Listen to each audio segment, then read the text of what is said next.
Okay, greetings everyone. We're ready to go. Just gonna wait for 6 o'clock. It's less than a minute away.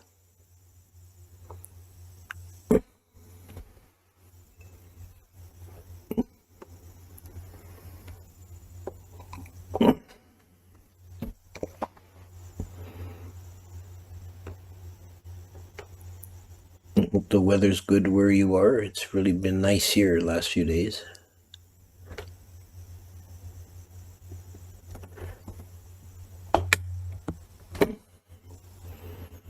Okay. Namo tassa bhagavato arahato samma sambuddhassa. Namo tassa bhagavato arahato samma sambuddhassa. Namo tassa bhagavato arahato samma sambuddhassa.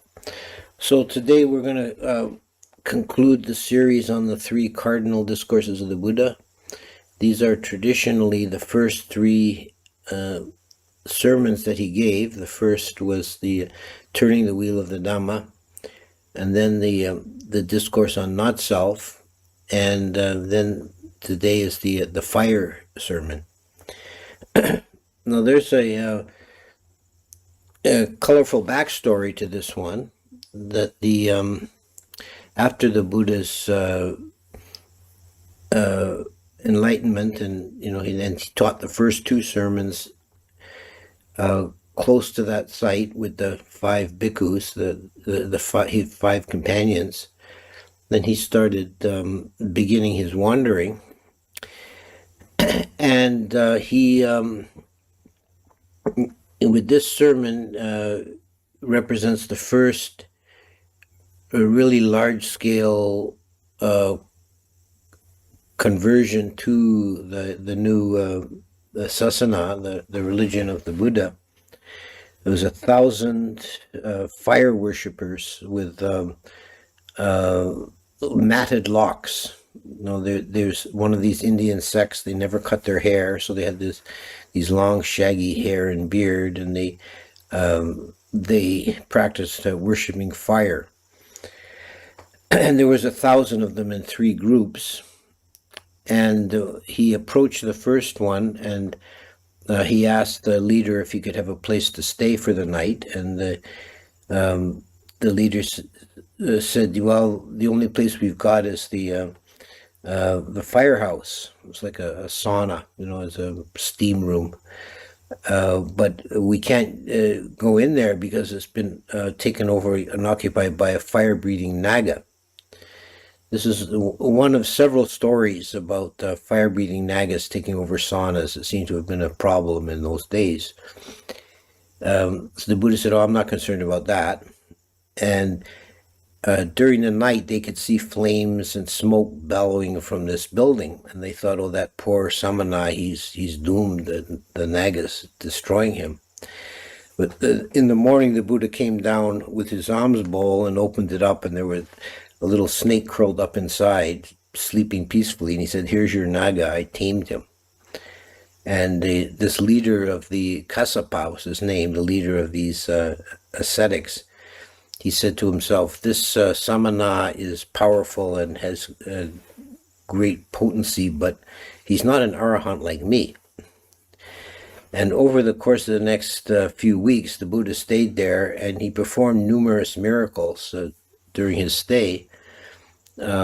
At one point, the 4 great kings came to attend him in the night, and they could all see the brilliant light. And another occasion, Sakka came, and on another occasion, the Buddha magically transported himself to the center of Jambudipa and got a fruit from the rose apple tree to offer at the meal. And every time one of these events occurred, this Kassapa would say to himself, "Powerful is this samana, but he's not an arahant like me." And finally the Buddha confronted him and said, you know you're not an arahant, and you're not on your way to arahantship. Your practice will never lead you to liberation. And that cut through these delusions of this fellow, and he converted to becoming the Buddha's student, and all his disciples followed him. And they cut off their long matted locks and threw them into the river. And the second group of ascetics saw all this matted hair floating down the river, and they said, "Our brothers are in trouble. There must have been a massacre." So they came up up the river to the site of the first group, and they got converted as well, and they cut their hair off. And then the third group did the same, and they all got converted. So there was 1,000 of them altogether, of fire-worshipping matted hair ascetics. Jatalas is the Pali name given to this sect. They all became bhikkhus. So this is the first really large-scale beginning of the sangha. These are the 1,000-fold matted hair ascetics. So, considering that these ascetics had practiced the worshipping of fire, they had a sacred fire that they never let go out. They tended it day and night, so it never went out. The Buddha decided to give them a sermon using an analogy of fire. And this is something in the Buddhist teaching that we see again and again, that he would take some cultural form from the older traditions and give it a new twist and interpret it in terms of dhamma. So this sutta is, like the other two, it's very short. It's probably the shortest of the three. It occurs also in the Samyutta, like the other two. And I'll read it out. On one occasion, the Blessed One was dwelling at Gaya's head, together with 1,000 bhikkhus. These are the 1,000 converted ascetics. Then the Blessed One addressed the bhikkhus thus: "Bhikkhus, all is burning. And what, bhikkhus, is the all that is burning? The I is burning. Forms are burning.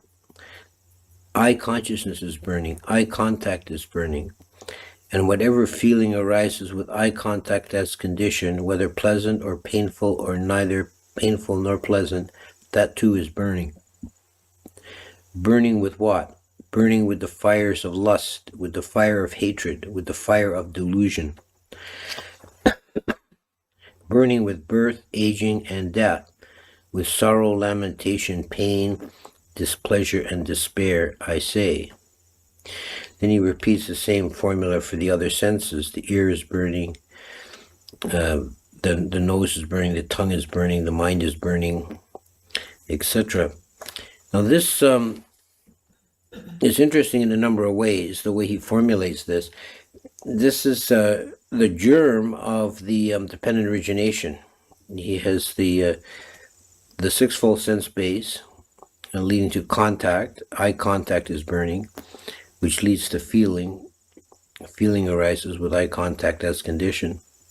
The Buddha at this point in his career had not yet taught the dependent origination, paticca samuppada, although there is one account of his enlightenment night that he realized and understood the dependent arising as part of the enlightenment process, but he had not yet proclaimed it. But here's the first beginning of it. Some of the steps are mentioned here. And what are they burning with? The fire of lust, hatred, and delusion. That is the three roots, the three mula, the roots of all defilement and all ill and all suffering: greed, hatred, and delusion.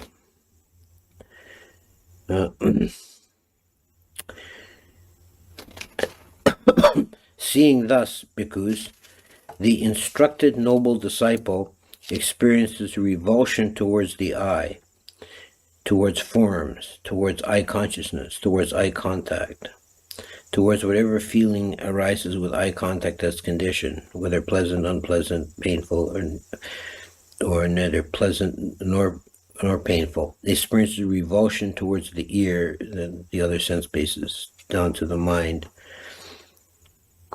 Experiencing revulsion, he becomes dispassionate. Through this passion, his mind is liberated.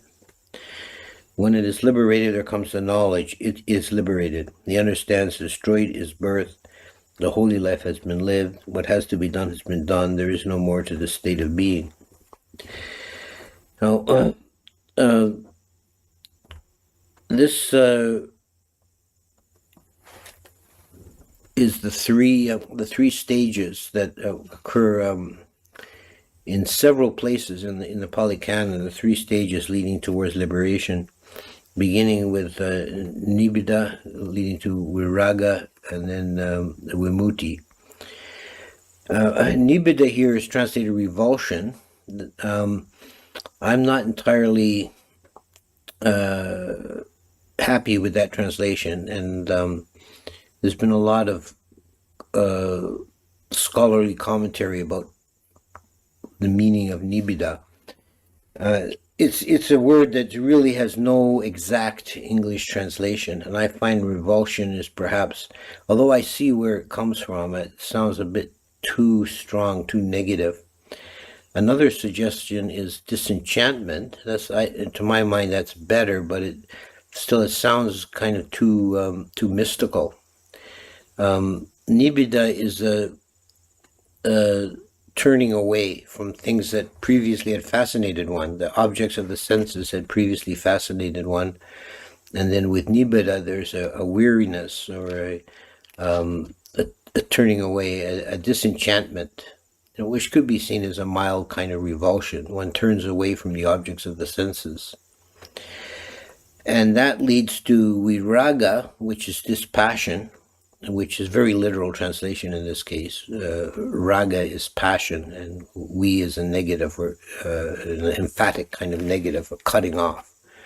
So this is the next stage. That this and passion is like the motive, the engine, the power source of samsara. And so that fades. This viraga is the fading or dissolution of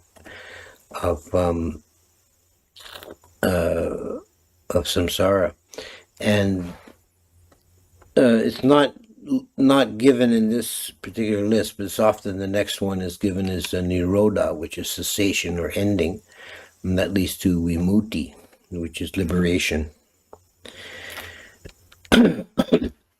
And there comes the knowledge, it is liberated.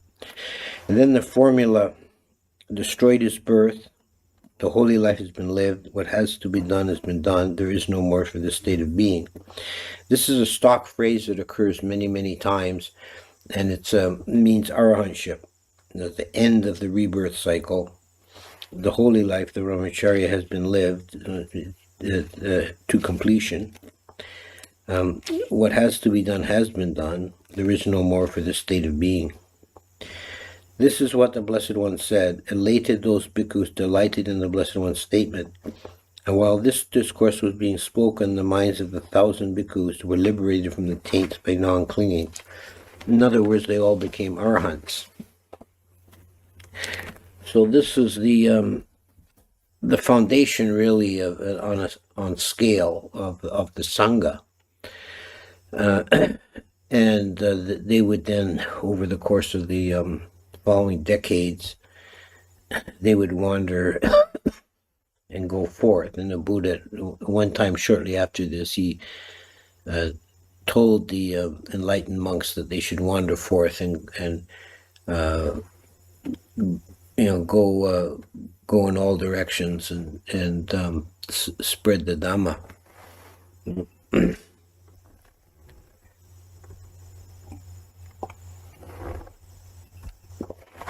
So we have these three sermons. In the first sermon, he gave the teaching of the Four Noble Truths.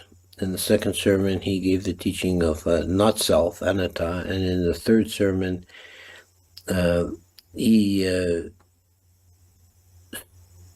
taught the liberation through understanding and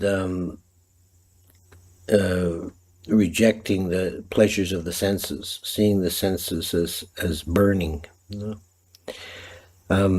There's another sutta elsewhere with a kind of a very stark analogy or metaphor for senses and sense pleasures that is actually a little bit gruesome.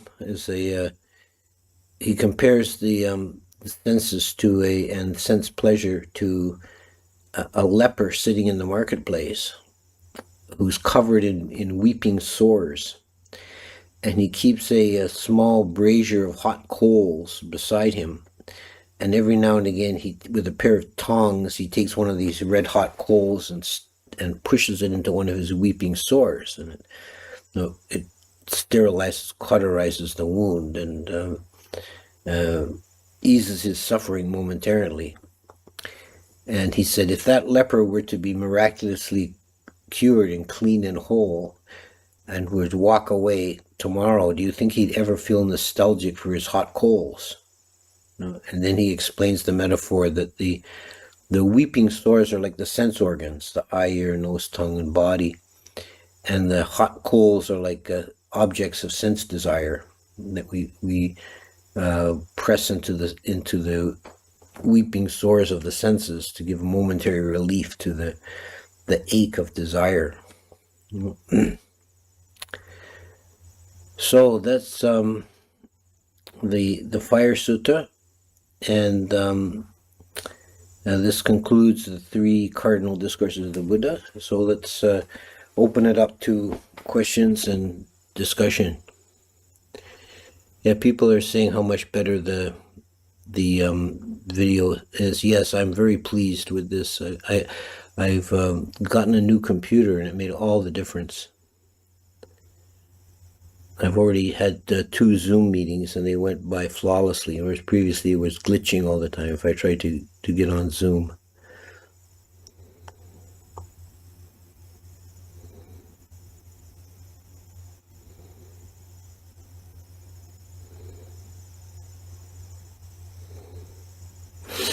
Okay, are there any questions? Okay, let's see, something's coming up. How does the direct realization that all sense faculties and subjects are burning lead to the permanent liberation from attachment? Well, it's a gradual process, and as the Buddha lays it out, it's nibbida nirodha, or nibbida viraga nirodha vimutti. First of all, there's the understanding, the seeing clearly that it's burning, and that leads the mind to begin turning away from seeking fulfillment through the senses. This is the turning away, the nibbida, and then the viraga, the impulse, then fades, and that leads one to liberation, to realizing that which is beyond the senses. Bhante, is teaching through similes like the weeping sores the best way to teach non-Buddhists to the path, or how? Yeah, I think similes are a very powerful teaching tool. I actually don't think the weeping sore simile is probably the best one to give anyone as their first introduction to Buddhism. There's a little book, one of the BPS books, Similes of the Buddha, that's got it kind of summarizes all the different similes the Buddha uses. Yeah.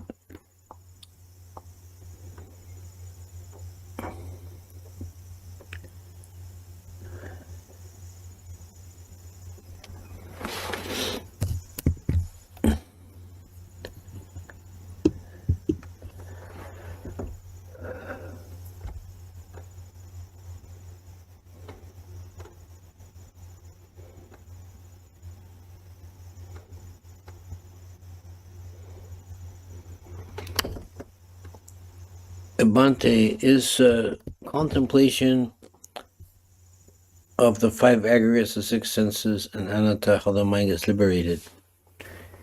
Yes.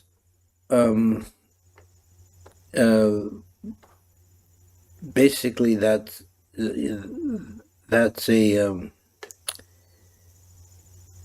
a way of like these categories, the aggregates and the six senses, these are ways of looking at our experience, the samsaric experience, and analyzing it and understanding it. And then if you apply anatta to these, which the Buddha does, he cross-references the three characteristics, and particularly anatta, with the five aggregates and the six senses in different ways in different places. It's really the core of understanding reality. Is there a simile regarding the five precepts? I don't think there is, that I can recall, a specific simile for the five precepts.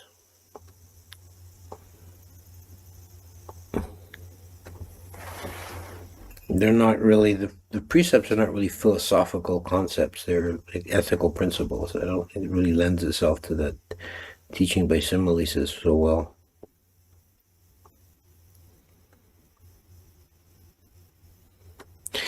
Is the Buddha saying that contact such as sight is always burning with greed, hating, delusion, or only potentially depending on the object?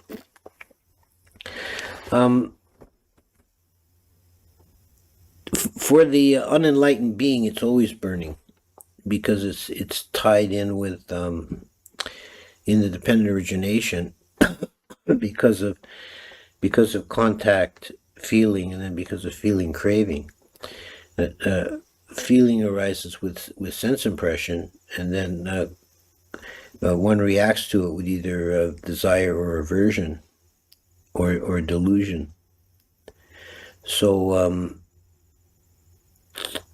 in the case of an enlightened being, an arahant or a Buddha, a fully enlightened being, they still have the sense contact, but it doesn't. The mind doesn't burn with greed and hatred. It's not strictly dependent on the object, although obviously some objects are more conducive of either greed or hatred than others. But even when the feeling tone is neutral, if that's not seen with mindfulness, that leads to ignorance or delusion. Next question. The Buddha allowed monks to take medicine, although would an anagami take medicine? How would that fall in the category of sense desire? Wouldn't an anagami just see it as pain in the body, but not seek to change the pain? An anagami or an arahant would take medicine to cure illness in the body. There's no reason not to.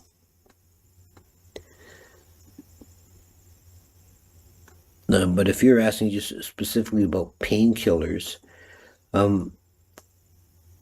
that's a good question. I don't know if they had anything that in the pharmacopoeia of the time that was strictly a painkiller. I would see pain in the body is not something useful to experience. We do have the Buddha in his last days experienced a great deal of pain, particularly in his back, and he would go into jhana to relieve the pain. So he would take measures to not experience pain. Bhante, if all experience is a process, why does the mind believe there is a self-experiencing reality? I think that's the core kind of delusion that begins with our, in childhood, in infancy. We see the world as self and other. And it's a kind of in many ways, it's a useful kind of delusion. It's a way of organizing reality that makes sense. And that becomes, over time, it becomes hardened in the mind and becomes more and more of a thing. I really like the way you describe Nibbida. By the way, the fire worshippers, how do they worship fire exactly? Was it ever explained? The philosophy and rituals. This continuation. And I don't like the way the chat does this. It breaks up these things. Looks like there's a continuation of that. But okay, I'll just address what's here. How did they worship fire exactly? I don't see, it explained in great detail, but it does say that they never let the fire go out. That was their practice was to keep the fire going continually.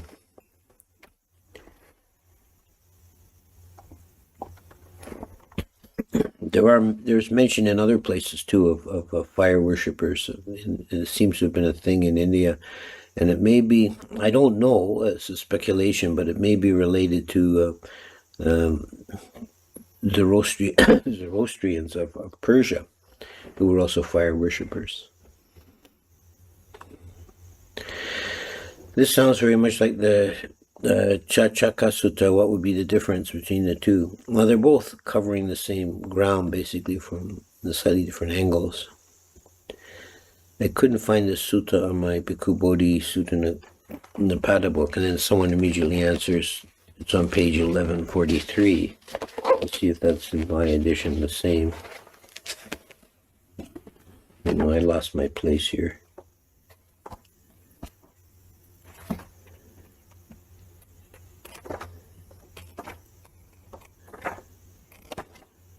Yeah, it's 1143. It's in volume 2.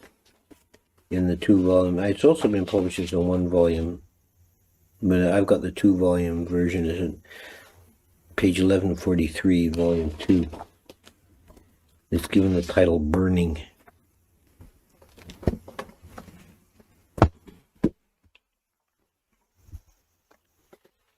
Also, the story in detail about the conversion of the fire ascetics can be found in originally from the Vinaya Mahavaga. And a very good translation, approachable, is in Nyanamoli's Life of the Buddha. You'll find it in there.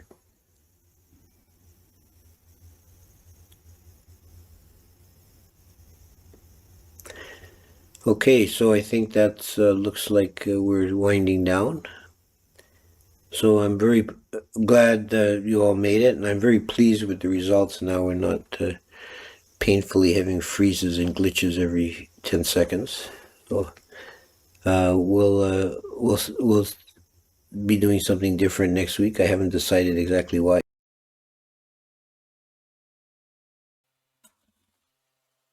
Good evening, everyone. Starting momentarily.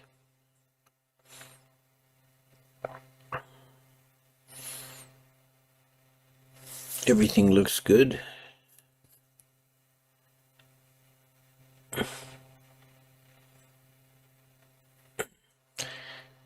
Namo tassa bhagavato arahato sama sambuddhassa. Namo tassa bhagavato arahato sama sambuddhassa. Namo tassa bhagavato arahato sama sambuddhassa.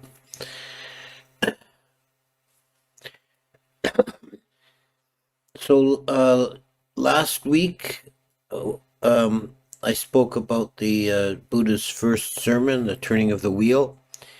And I'm going to continue this week talking about the second sermon of the Buddha, the Anattalakkhana Sutta, that was delivered to the same group of 5. Before I get into that, as one small piece of business left over from last time, in the question somebody asked me about what happened to Condanyo and after his stream entry in the first during the first sermon, and I couldn't recall at the moment. I've looked it up. He stayed for a while with the Buddha and the Sangha, but he had a place. It says that he had a place sitting behind the 2 chief disciples. but at some point he felt that his presence was becoming an inconvenience to the others, and he left and spent many years living in the Himalayas, where he was waited upon by elephants. Um, it's not clear, but I suspect the reason he left was a difficulty or issue around precedence, because he was the first ordained, he was the senior bhikkhu, um, and he didn't want to put himself ahead of Moggallana and Sariputta, the chief disciples. So it was easier all around if he lived off by himself. Well, at that time he was an arahant, so he didn't have any distress either way. Now this particular sutta we're going to deal with today, it's also found in the Samyutta Nikaya.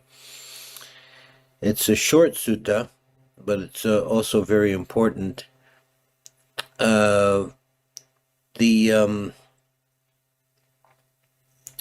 situation was that the Buddha had stayed with the 5 first bhikkhus, and after about, and they all attained to stream entry during the first 2 weeks, and at the end of that time, he decided to give this sermon, and by the end of this sermon, all 5 of them became arahants.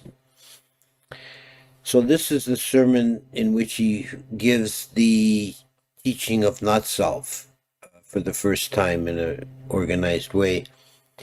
The Anattalakkhana, the mark of not self. Before we begin with the actual text, there's another preface I want to add here, is in understanding the Buddha's words about anatta, it helps to understand what the Indian mainline Indian religious culture at the time thought about atta, or Sanskrit atman. The idea of an atman was a very important concept in the Upanishadic tradition, for example, and then later in the Bhagavad Gita, it talks about atman quite a bit. The concept of atman is somewhat analogous to the Western idea of a soul. It's the idea of a imperishable, permanent core or essence in every individual person. And when you die, the Atman moves on and enters a new body. In the language of the Bhagavad Gita, it says that death and rebirth is like a man going to bed at night, and he takes his clothes off and goes to bed. And in the morning, he puts on a fresh suit of clothes. So the man is like the Atman, and the clothes are like the body.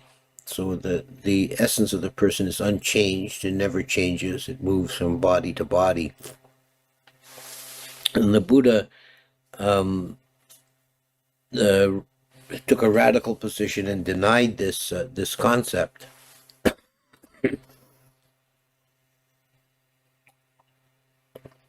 And taught the principle of anatta, not self, or no atman.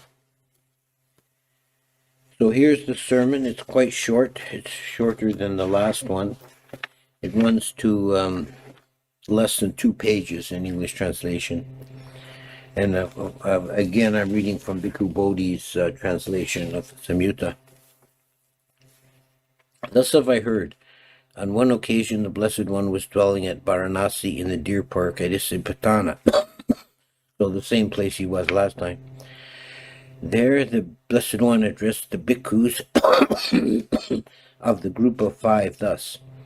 Bhikkhus, Venerable Sir, those bhikkhus replied, the Blessed One said this. So he's already established the Sangha. The first 5 have been made bhikkhus. Bhikkhus, form is non-self. For if, bhikkhus, form were self, this form would not lead to affliction, and it would be possible to have it of form. Let my form be thus, let my form not be thus. But because form is non-self, form leads to affliction, and it is not possible to have it of form. Let my form be thus, let my form not be thus. So he uses 2 arguments in this sutta to establish the principle of not self, reference or cross-reference with the 5 aggregates. And this first argument is that the aggregate of form, the body, cannot be the self, because we don't have complete control of the body. We can't will, may I be taller, may I be shorter, may I be thinner, may I be fatter, may I be stronger. We can't change the body or control the body in that way. It's not subject to our will. So it can't be identified as a self. And then he goes through the other aggregates with the same formula. Feeling, the Vedana, is non-self. Perception is non-self. Volitional formations are non-self. Consciousness is non-self. For if bhikkhus, consciousness were self, this consciousness would not lead to affliction, and and it would be possible to have it of consciousness. Let my consciousness be thus, let my consciousness not be thus. But because consciousness is non-self, consciousness leads to affliction, and it is not possible to have it of consciousness. Let my consciousness be thus, let my consciousness not be thus. Excuse me, I got a little bit of a cough. I picked up a cold in my travels and having trouble shaking it off. So now he moves on, the Buddha moves on to the second line of argument. What do you think, bhikkhus? Is form permanent or impermanent? And remember, when he says form, it's referring to the body. Impermanent, Venerable Sir. Is what is impermanent suffering or happiness? Suffering, Venerable Sir. Is what is impermanent, suffering, and subject to change fit to be regarded thus? This is mine, this I am, this is myself. No, Venerable Sir. Is feeling permanent or impermanent? Again, going through the 5 aggregates. Is perception permanent or impermanent? Volitional formations permanent or impermanent? Is consciousness permanent or impermanent? Impermanent, Venerable Sir. Is what is impermanent suffering or happiness? Suffering, Venerable Sir. Is what is impermanent, suffering, and subject to change fit to be regarded thus? This is mine, this I am, this is myself. No, Venerable Sir. So we have here the first instance of the 5 aggregates cross-reference with the 3 lakkhana, the 3 characteristics, which is really the foundation of the idea of not self.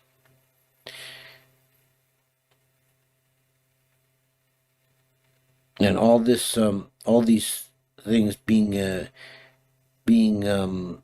impermanent, subject to change, and subject to suffering, the mainline Indian tradition at the time would have claimed all these things of Atman, that it is permanent, it doesn't change, it's not subject to suffering.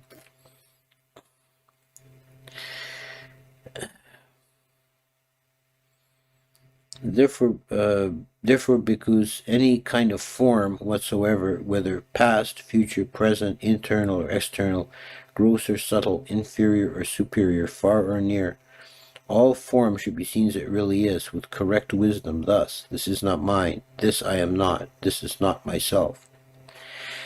Any kind of feeling whatsoever, any kind of perception whatsoever, any kind of volitional formation whatsoever, any kind of consciousness whatsoever, whether past, future, or present, internal, external, gross or subtle, inferior or superior, far or near, all consciousness should be seen as it really is, with correct wisdom, thus: this is not mine, this I am not, this is not myself.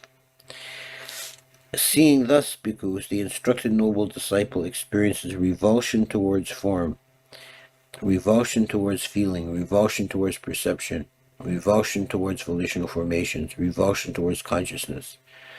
Experiencing revulsion, he becomes dispassionate.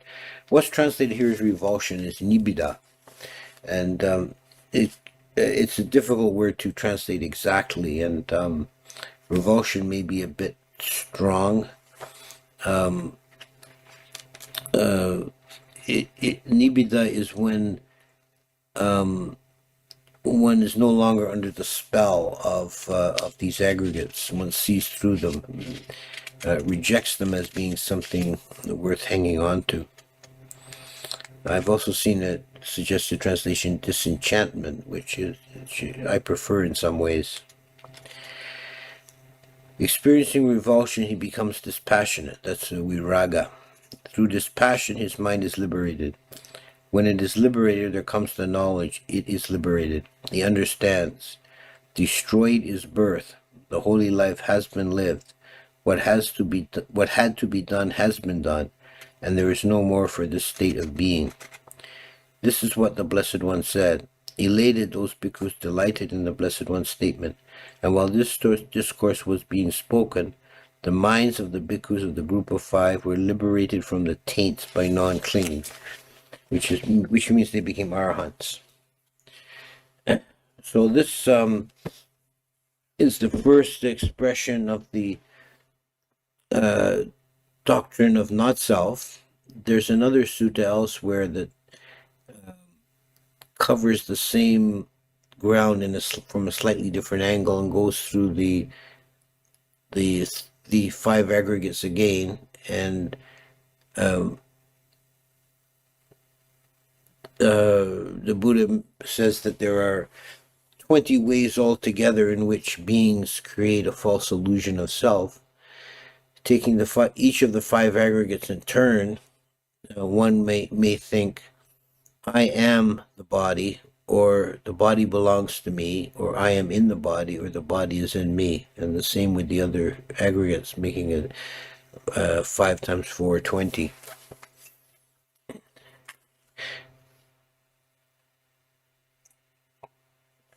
So a good shorthand way of remembering this is not me, not mine. Whenever you find yourself being stuck or becoming attached, grasping, just remind yourself, this is not me, this is not mine. So this is the Anattalakkhana Sutta, the second discourse of the Buddha. And let's see what we got to deal with in the chat here.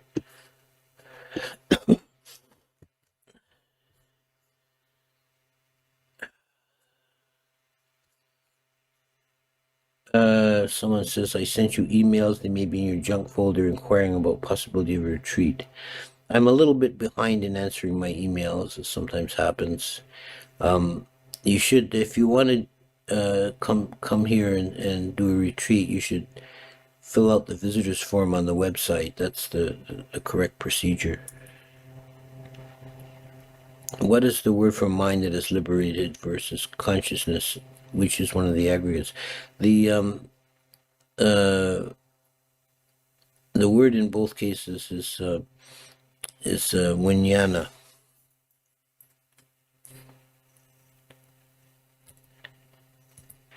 Hope you get better soon. Yeah, I'm not really in too bad of a way. Just a little bit of a little bit of a cold I picked up traveling. I almost never get sick when I stay here.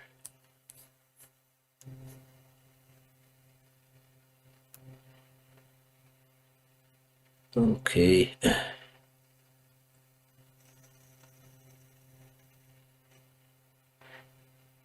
Is no self the best translation available? Now, I believe it is. Some people say not self, no self. I don't really see it as too much of a difference.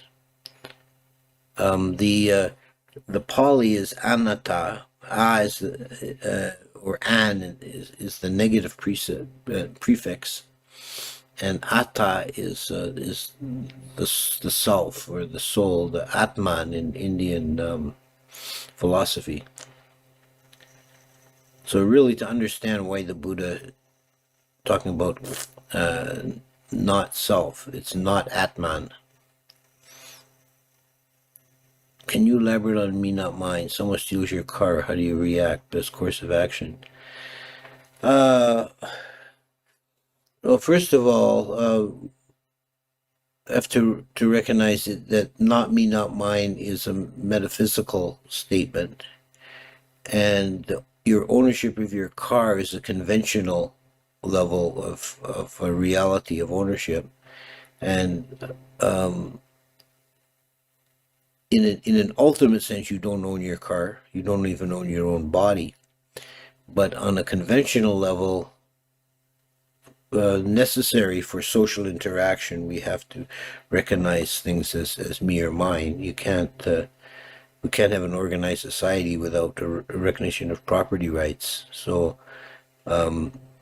it's practical to, if someone steals your car, to take whatever measures you can, contacting the police and the insurance and so on. But if you're wise, you won't let it really upset your peace of mind.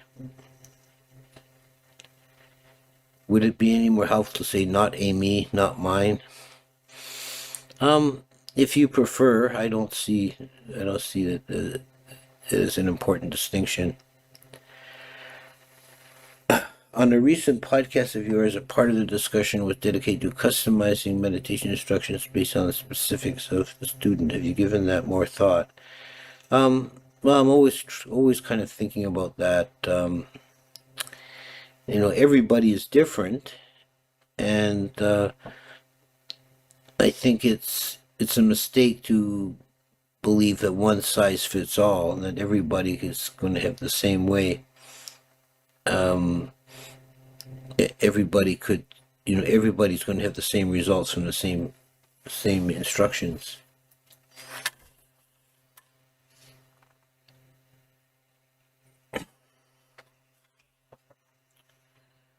Could you expound how sunyata explains anatta, please? Yeah, sunyata is, I think, a way to look at it is that sunyata is a general principle. And the general principle of emptiness or voidness, and anatta's special or specific application of that to a living being.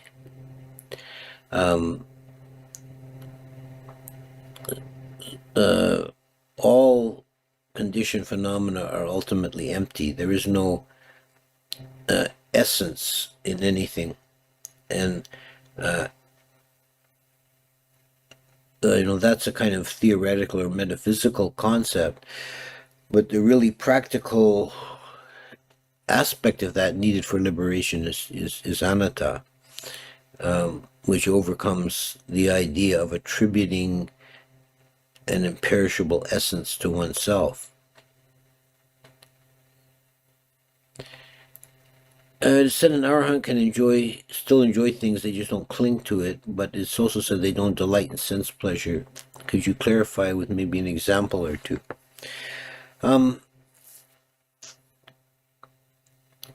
Yeah, and the arahant can still have pleasant and unpleasant vedana arise, but it doesn't cause clinging to arise in the mind. The dependent origination is broken at that point. There's a story that I was told by one of our senior monks who heard it from Ajahn Chah, and it's we're not sure if it's something Ajahn Chah invented or whether it's a traditional Thai story. It's a story about the Buddha and Ananda, but it doesn't occur in any Pali source that we can find. But it illustrates this point of the arahants and sense pleasures. The story is that Ananda and the Buddha were invited to meal at a rich person's house, a prince or someone like that, and It was very fine, delicious food. And Ananda, who is often depicted as being, having a bit of a issue with sense desire, he was getting overwhelmed by the flavors of the food and finding it hard to not lose his mindfulness. And he glanced at the Buddha, and the Buddha was eating very calmly and easily. And Ananda said, "It must be, Lord, that all food tastes the same to the Tathagata." And the Buddha said, "Say not so, Ananda, say not so. I will show you how the Tathagata experiences flavors." And he takes a half-chewed lump of rice out of his mouth, and he gives it to Ananda to eat. And Ananda puts it in his mouth, and the intensity of the flavor is 1,000 times more than anything he's used to, and he almost swoons, he almost loses consciousness. And he gets himself together, and the Buddha says to him, "Do you see, Ananda? The Tathagata does indeed experience the fullness of flavors, but he is not swayed or disturbed thereby."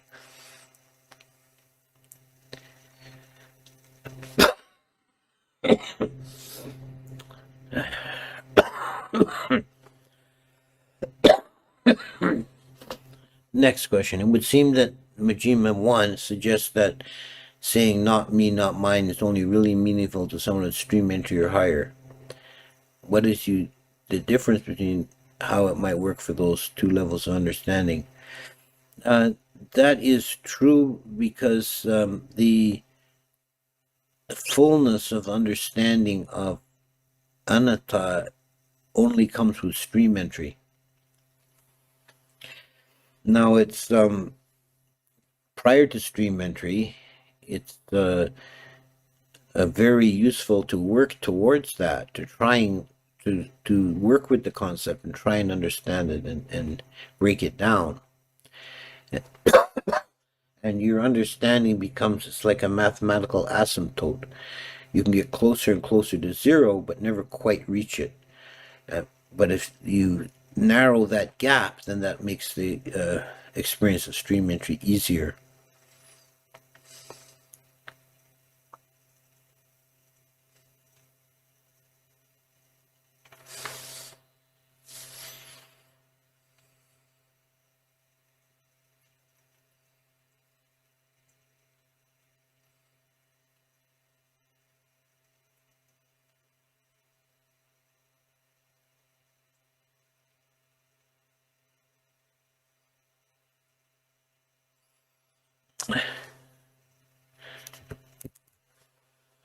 Okay, so I think we'll leave it at that for this time, and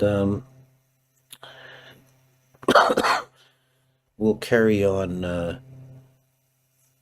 We'll carry on with this next week. Also, there's one more question here that would be nice to have a Dhamma talk series based on the chronological teachings of the Buddha.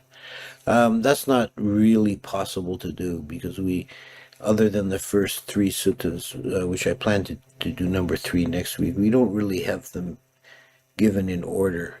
It's possible to sometimes associate a given sutta with some period, early, middle, late in the Buddha's career, but it's impossible to put them in a chronological order.